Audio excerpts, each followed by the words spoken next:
Bienvenidos nuevamente a otra sesión de la Semana por la Primera Infancia. En esta ocasión me encuentro en el Living Lab de la Universidad de La Sabana. Le damos una calurosa bienvenida a todos los que nos escuchan. Me está acompañando aquí Johanna Chocontá. Ella es profesional con una sólida trayectoria en el campo de la educación infantil. Johanna es estudiante del doctorado en educación de la Universidad de La Sabana y ha complementado su formación con una maestría en primera infancia en la Universidad de Roehampton, en Londres.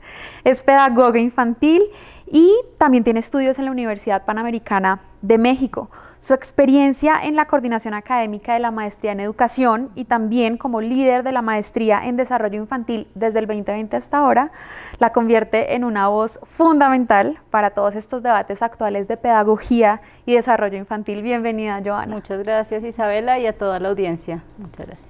Excelente. Bueno, Johanna, has dedicado literalmente, creo que la mayoría de tu trayectoria, si no toda, a explorar cómo los niños aprenden y cómo podemos mejorar esos entornos educativos para ellos.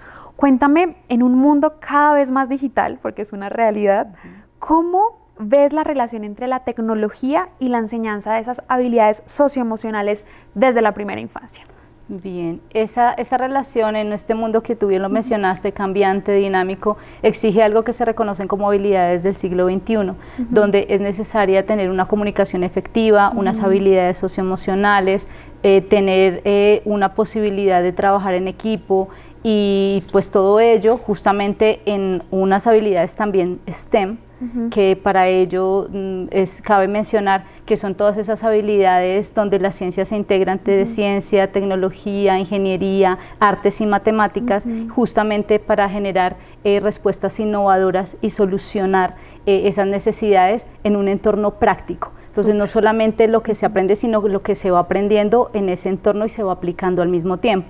Y justamente esas habilidades socioemocionales pues requieren que cada uno de nosotros seamos conscientes de nuestras emociones, las logremos gestionar, pero no solo las nuestras, sino también las de las demás personas. Como yo logro entender al otro y también ayudarlo con sus emociones, y justamente todo ello es requerido para todo este siglo XXI, ¿no? Entonces, en ese sentido, esas habilidades en este mundo cambiante y donde la tecnología todo el tiempo nos está llamando, pues se confabulan y uno dice cuál es esa relación. Necesitamos de estas dos habilidades. También ese pensamiento digital que nos está llamando cada vez más a que nuestros niños desde muy pequeños pues logren solucionar todo lo que anteriormente mencioné con el uso pues de la tecnología y de algunas herramientas más sofisticadas. Súper, es decir que se dan la mano, o sea, no son excluyentes. No, hay una relación en esas habilidades que todo el tiempo, porque de nada te sirve que tú sepas manejar algún tipo de tecnología, pero no puedas trabajar en equipo, o que tú puedas manejar, no sé, unos programas muy específicos, pero que no logres comunicarte efectivamente con el otro. Total. O no logres generar esa empatía con el otro. Entonces necesariamente se complementan. Excelente, creo que eso es algo que tenemos que tener muy en cuenta más nosotros que estamos en contacto directo con los niños y las niñas, que trabajamos por ellos y para ellos, ¿verdad? Te pregunto, en una escuela en donde, cuando digo escuela me refiero como a todo este entorno educativo, en donde tradicionalmente lo que hacemos es buscar respuestas, ¿cierto?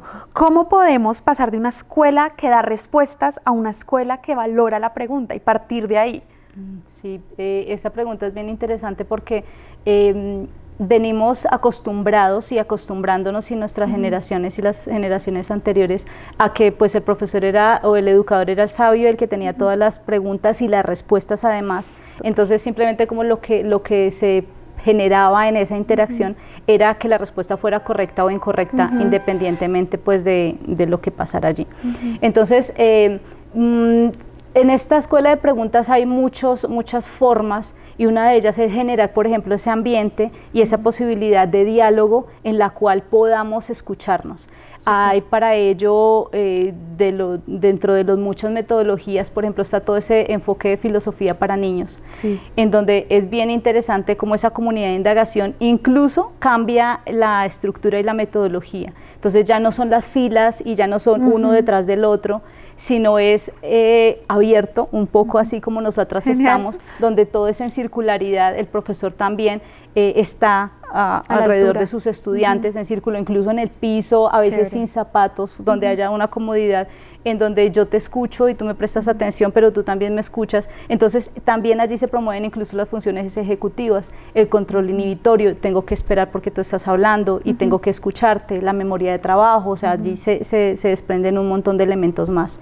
En ese sentido, también desde el Proyecto Cero de Harvard, por ejemplo, nos invitan a todo lo que es la cultura del pensamiento. Total. Entonces, ¿cómo visibilizo el pensamiento de mis estudiantes? Entonces hay una serie de estructuras o una serie de métodos como la pregunta, como de qué manera yo puedo preguntar, el modelamiento por parte del profesor, los tiempos que tenemos para conversar, y en ese sentido visibilizar el pensamiento. Ellos lo llaman también desde las rutinas de pensamiento. Entonces, digamos que aquí la invitación es que efectivamente ya la educación tradicional donde yo pregunto y tengo la respuesta no va a funcionar. Aquí va a funcionar es un diálogo educativo y pedagógico alrededor de esos problemas que nos están llamando al día a día. Excelente. Y tú mismo lo mencionabas ahorita, no solamente se trata de una metodología del conocimiento que pueda tener el maestro o los padres de familia, quien se encuentren en ese momento con los niños y las niñas, sino también la disposición del espacio. Me gustaría profundizar un poquito más en esa, digamos, en ese ámbito, cómo se pueden integrar las tecnologías dentro de la filosofía para niños y cómo puedes de alguna u otra manera propiciar un espacio, lugar seguro, en donde los niños puedan inspirarse para preguntar. Sí, Isabela, mira que acá es bien interesante porque se necesitaría también reconocer, hablando digamos desde el desarrollo infantil un poco, reconocer también esos momentos de vida y esos momentos del desarrollo en los cuales se encuentran nuestros niños y niñas y jóvenes y adolescentes. No es lo mismo trabajar con niños muy pequeños a estar con niños muy grandes o con niños adolescentes, porque también la dinámica es distinta, las preguntas son diferentes y los momentos de vida también exigen unas preguntas distintas. Entonces, digamos, acá es conocer al otro, qué podemos hacer cuando estamos juntos, qué preguntas y qué elementos del contexto nos están moviendo. Entonces puede que hoy sea una noticia X, puede que mañana sea que sucedió algo en nuestro vecindario, puede que el otro día sea algo que está pasando o una noticia que vi, o un juego que se está jugando en la web, qué sé yo. Entonces, entender y ponerme también en el lugar del otro, pero entender ese desarrollo es necesario. Los niños todo el tiempo preguntan. Antes, no sé si de pronto tú eres mucho más joven, te acuerdas que, o por lo menos en el momento en el que yo estaba en el colegio, nosotros veíamos filosofía y veíamos argumentación y esas cosas cuando ya estábamos casi en los grados que ya íbamos a salir, en noveno, décimo y 11, porque éramos los que teníamos el conocimiento, sabíamos y pues nos hacían esas preguntas difíciles, ¿no? Ya podíamos argumentar. Entonces esto se rompe como en los años 60 con Matthew Lipman y Anne Margaret Sharp, donde ellos dicen, pero es que si los niños cuando son más pequeños más preguntas tienen, entonces es necesario movilizar el pensamiento desde muy pequeños. Entonces ellos empezaron como en un proyecto desde primero, desde los 6 años en adelante, pero ya hay varios estudios incluso y varios documentales, Solo es el principio, es uno de esos documentales, donde a los niños empiezan a documentar los niños desde los 2 y 3 años, más o menos hasta los 4 y 5, y cómo va cambiando ese pensamiento. Entonces cuando hablamos de una cultura del pensamiento que yo mencionaba antes, desde Proyecto Cero de Harvard, nos dicen, hay una cultura, y esa cultura cómo se da en el día a día, preguntando en el día a día, que sea rutinario, que haga parte de nosotros, y no pues que un día sí, otro día no, o después pregunto. Entonces yo creo que eso es importante. A mí me encanta ese término de visibilizar el pensamiento, porque muchas veces nosotros como adultos asumimos muchas cosas que los niños perfectamente podrían mostrarnos, comunicar. ¿Tienes algún ejemplo de alguna rutina de pensamiento sencilla, algún ejercicio que te haya funcionado, que podamos compartir con la audiencia? Sí, digamos que hay varios y lo que nos propone justamente en esas rutinas de pensamiento todo el equipo de Ron Richard, Mark Church y Helen Morrison están dentro de sus publicaciones. Ellos dicen, nosotros proponemos una rutina, se llaman rutinas, pero porque necesariamente la idea es que se hagan constantemente, no porque sean aburridas o no porque, sino porque es como una rutina. Cuando nosotros ya tenemos una rutina diario, es mucho mejor y nuestro pensamiento en este caso se moviliza más.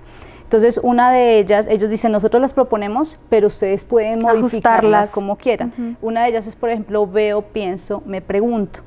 Aquí es bien interesante porque hay unos elementos subjetivos y otros objetivos. Entonces, yo, por ejemplo, podría con un cuadro, digámoslo así, en el momento en el que estamos, si uno no tiene tecnología disponible, o previamente haber elegido algunas fotografías o algo llamativo, digámoslo así, o no llamativo, lo que yo quiera, y preguntarle a mis estudiantes qué veo en lo que estoy, en la imagen que yo tengo. Entonces, en ese que veo, los niños están es algo muy objetivo, porque lo que yo veo lo tienen que ver todos.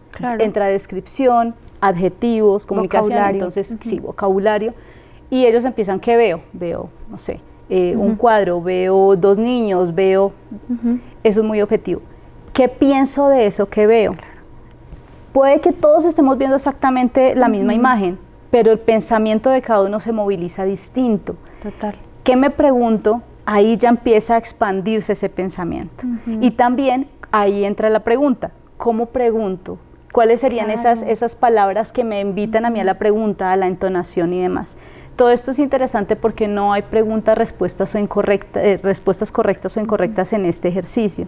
Simplemente es que cada uno participe desde sus presupuestos. Me gustaría ahora preguntarte, si tuvieras la oportunidad de rediseñar un aula, un espacio, convertirla en un espacio en donde se inspire para las preguntas, donde los niños puedan inspirarse para preguntar qué elementos físicos, pero también qué elementos metodológicos implementarías o integrarías ahí. Digamos que para empezar, el concepto de aula ya está también replanteado y esto es bien importante. Hubo un estudio que hizo Hernando Calvo en muchos países del mundo y entonces él empezó a decir cuál es el aula del siglo XXI. Y allí el concepto de aula se rompe a que antes pensábamos que el aula eran las cuatro paredes o el espacio solamente físico, cerrado, en donde teníamos la posibilidad de aprender. Entonces en todo ese recorrido que él hace, porque fue un recorrido, se da cuenta que el aula es cualquier espacio. Puede ser incluso las escuelas Barco de Bangladesh, puede ser esta aula en la que estamos nosotros en este momento, puede ser debajo de un árbol, puede ser en un bus, puede ser en cualquier lugar en donde se genera esa relación y esas formas de aprender, ¿no? De enseñanza a veces y de aprendizaje también. Entonces ese concepto se rompe. ¿Cómo la rediseñaríamos en esos espacios, o elementos físicos? Y yo lo otro lo llamaría los elementos pedagógicos. Dentro de los elementos físicos, entonces están, por ejemplo, que exista la posibilidad de tener espacios de exploración dentro del mismo, digital me refiero, donde puedan haber laboratorios, donde puedan haber mobiliario en el cual yo pueda interactuar. Ahorita se está viendo mucho las aulas COIL, por ejemplo, del aprendizaje virtual y colaborativo entre países o en el mismo país, pero de diferentes estudiantes con experiencias de distintos lugares, porque también aquí entra algo bien interesante y es el poder ser sensible y conocer no solamente mi propio lugar, sino también los de las demás personas y lo que ellos viven. Entonces, digamos que estos elementos o espacios interactivos que uno pueda tener son bien interesantes. Te hablaba también del mobiliario, espacios físicos en donde ahorita encontramos que existen tableros digitales, incluso paredes en las que yo puedo rayar, las mesas en las que se pueden rayar. Todo esto cambia esa concepción y te invita. Loris Malaguzzi habla justamente de la provocación, cómo te provoco justamente el pensamiento y te lo incomodo, o sea, incomodar el pensamiento, porque ya no es justamente estar en esa zona de confort, ¿no? Entonces yo pienso que esos dos, podrían ser esos elementos físicos. En cuanto a los pedagógicos, digamos que hay algo bien interesante y es el modelamiento, pero también el conocimiento y la formación del profesor, ese desarrollo profesional. Si un profesor no se forma para estas nuevas tecnologías, para la inteligencia artificial y demás, muy posiblemente le quitemos esas oportunidades también a los niños y a los estudiantes de estar inmersos en ello. Entonces esa formación es bien necesaria. Y también pues esa posibilidad que los niños tengan de tener otras metodologías. En esas otras metodologías entran el aprendizaje basado en proyectos, el aprendizaje basado en retos, todas estas que tienen en común muchas veces que se viva la experiencia. Entonces el aprendizaje experiencial ahorita está muy de la mano de los retos y demás, y justamente es vivir esa experiencia para dar esas soluciones a las necesidades del contexto. Entonces esto pues es bien interesante. No, qué importante. Justamente también a lo largo de la Semana por la Primera Infancia hacemos mucho énfasis en eso y básicamente ese es el sello o la esencia de este evento, poder informar, poder conectar a personas como tú, a diferentes expertos, a ustedes allá del otro lado de la pantalla e inspirarnos también. Conocer ideas, diferentes estrategias, diferentes, de alguna otra manera, metodologías, pero también toda la parte pedagógica es supremamente importante. Te pregunto ahora, estamos hablando de un componente tecnológico, digital importante, pero entonces, ¿cómo integrar esas habilidades socioemocionales en un mundo en donde hay más pantallas que ventanas, ¿cierto? Sí, fíjate que de pronto es bien importante que existan programas sobre educación socioemocional, porque estos programas hacen a los niños y a las niñas, incluso al mismo profesor, reconocerse, también ser más conscientes de esos momentos en los cuales están. Encontramos programas, por ejemplo, de mindfulness y demás, que nos invitan también a veces a hacer un pare y a contemplar. Justamente el concepto de contemplación viene de poder ver un cuadro, poder ver un atardecer, poder estar con la otra persona, pero en ese sentido no de me van a evaluar, me van a preguntar, sino de dejarse llevar y de ver en detalle lo que está allí, un poco muy desde la observación. Entonces esos programas de educación emocional deberían estar sí o sí. Otros programas también sobre el uso consciente de la tecnología, no es utilizarla porque sí y porque voy a hacer algo muy rápido, sino de qué manera esa tecnología puede aportar en la formación de los niños y las niñas también.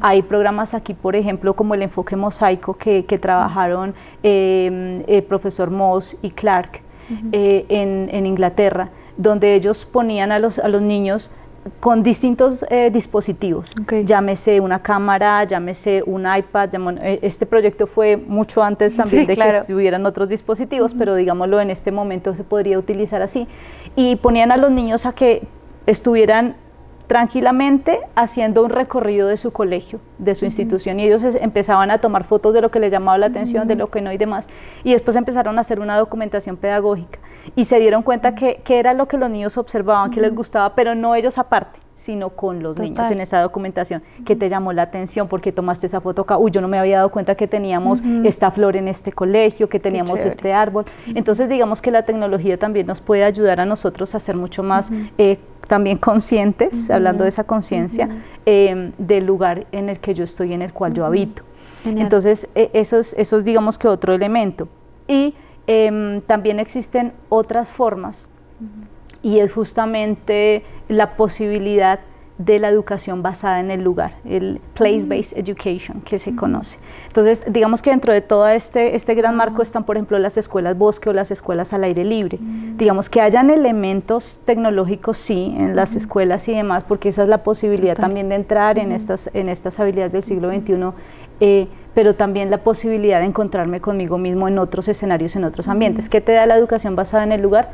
Ser consciente de las necesidades que hay allí, en mi contexto, como saliendo, encontrándolas, que yo pueda ver historia a partir de las personas que vivieron en este lugar, que pueda haber geografía a partir de la topografía del territorio y demás, que yo pueda ver matemáticas, no sé, a partir de que yo salga y empiece a contabilizar o empiece a mirar por pasos, cuánto es un metro, cuánto no sé qué, o sea, hay muchas posibilidades, pero que si yo soy consciente de mi territorio, puedo generar proyectos de solución e innovadores contextualizados, para contextos situados, exactamente. Súper bien.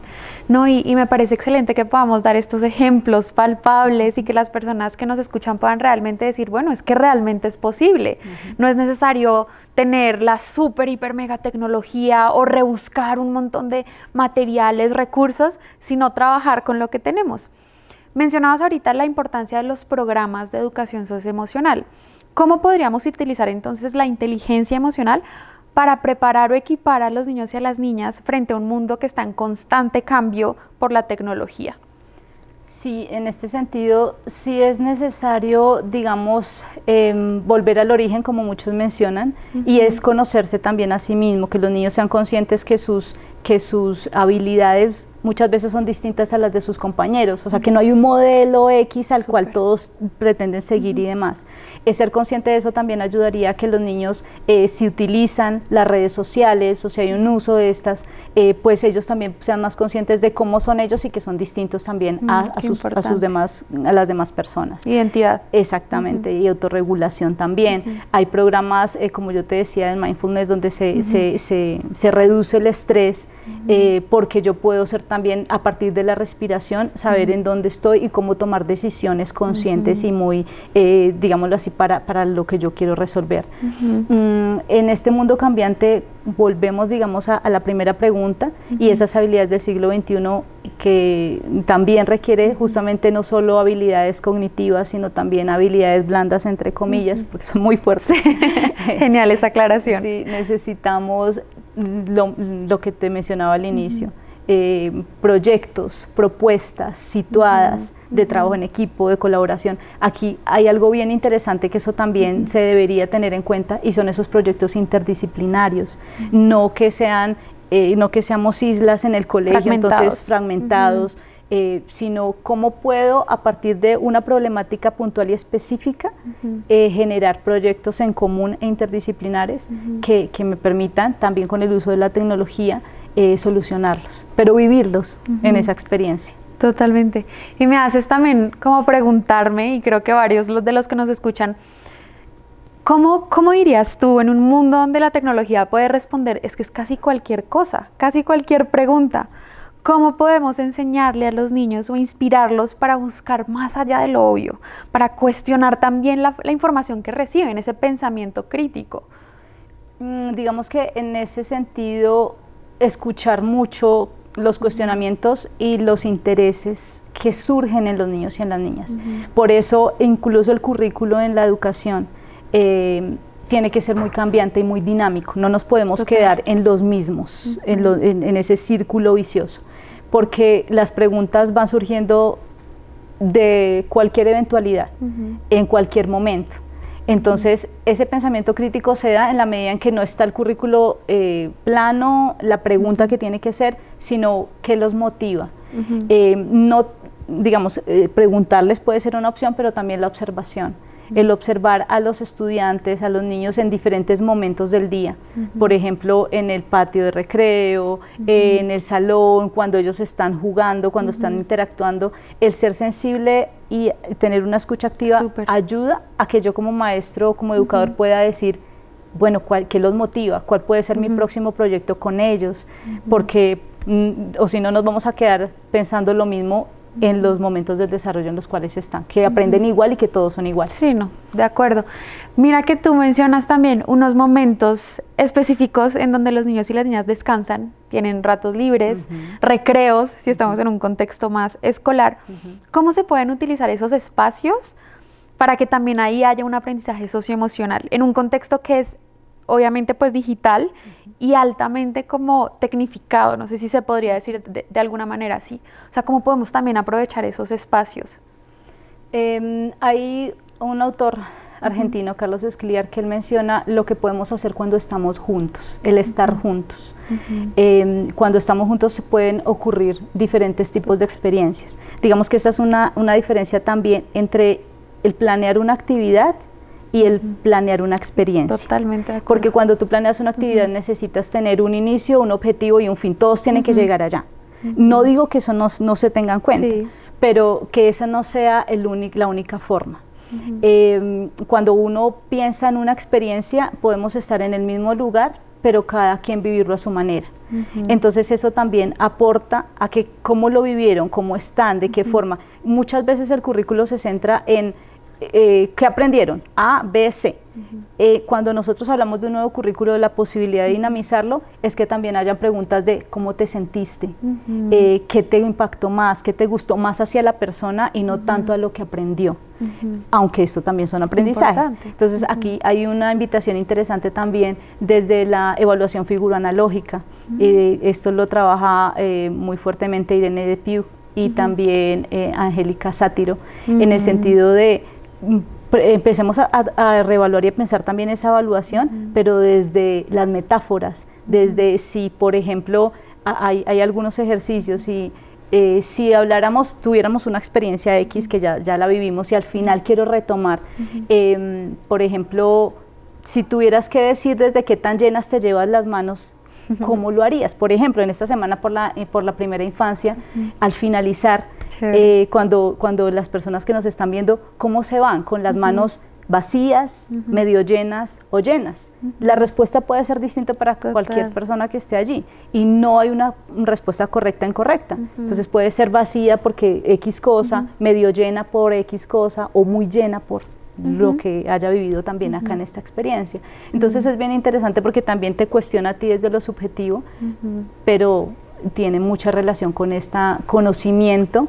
Y bueno, es como la invitación también allí. No, qué importante, y creo que eso también genera un ambiente diferente cuando estamos con los niños y las niñas. O sea, es algo que tal vez no es tan tangible, pero sí potencia, propicia el aprendizaje, la conversación, el error, ¿cierto? La pregunta, tal vez descabellada, la espontaneidad. Creo que eso es súper importante junto también con la capacidad de asombro, que creo que la tecnología no debe opacar ese tipo de elementos. Ya para terminar, digamos, más allá del aprendizaje en habilidades cognitivas, ¿cierto? ¿Cómo puede la inteligencia artificial, la tecnología, lo digital, apoyar ese desarrollo de habilidades blandas que ya sabemos que son muy fuertes en esos primeros años? Digamos que la tecnología no la podemos dejar a un lado, es decir todo el tiempo, las que somos madres y los que somos padres no podemos decir todo el tiempo, yo lo intenté y me lo pensé de cero pantallas, cero no sé qué, porque sin querer queriendo, y nos pasó en algún momento, íbamos como por un centro comercial y la bebé se quedó fijamente mirando la pantalla, o sea, no podemos decir no y también aislarnos y demás, porque esto creo que lo que hace es empezar a generar unos determinismos de no, y no, o sea, en este mundo no se puede así. Más bien, ¿por qué no generar esa invitación a que haya una complementariedad? A ser muy conscientes, pero también en qué momentos. Los niños por modelación en las casas y también en la escuela, empiezan también a saber en qué momentos debo, qué momentos no. Por ejemplo, no sé, cuando estamos cenando, pues no, cuando estamos comiendo, pues celulares aparte porque nosotros necesitamos interactuar, en otro momento utilizarlo, pero tampoco decir que, es decir, complementarlos, pero en este caso sí es bien importante que estén los recursos. Y también otro elemento importante que exista la participación. Si nosotros queremos participación genuina de los niños y las niñas, debemos promover esto. Porque a veces decimos, sí, que todos participen, pero que todos hagan lo mismo, pero que todos no.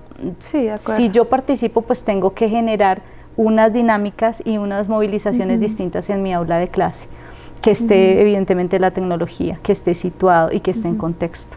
No, excelente. Me encantó conversar contigo, Johanna, de verdad que creo que aprendimos mucho. Me gustaría también darte un espacio para que le puedas dar un mensaje a las personas que nos escuchas, ya para cerrar esta transmisión.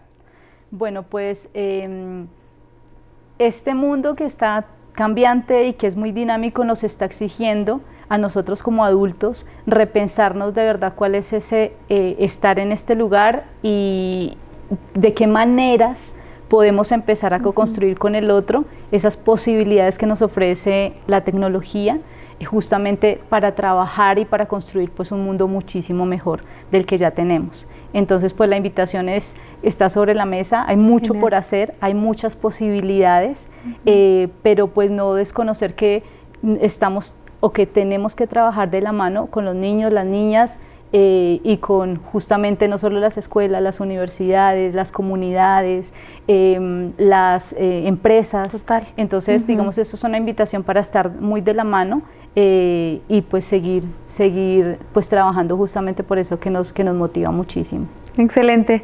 Muchísimas gracias, Johanna. Los animamos a que sigan conectados con la Semana por la Primera Infancia. Todavía nos queda bastante contenido, mucho que aprender y bueno, recordemos que estamos aquí para informarnos, conectarnos e inspirarnos. Un abrazo, que estén muy bien.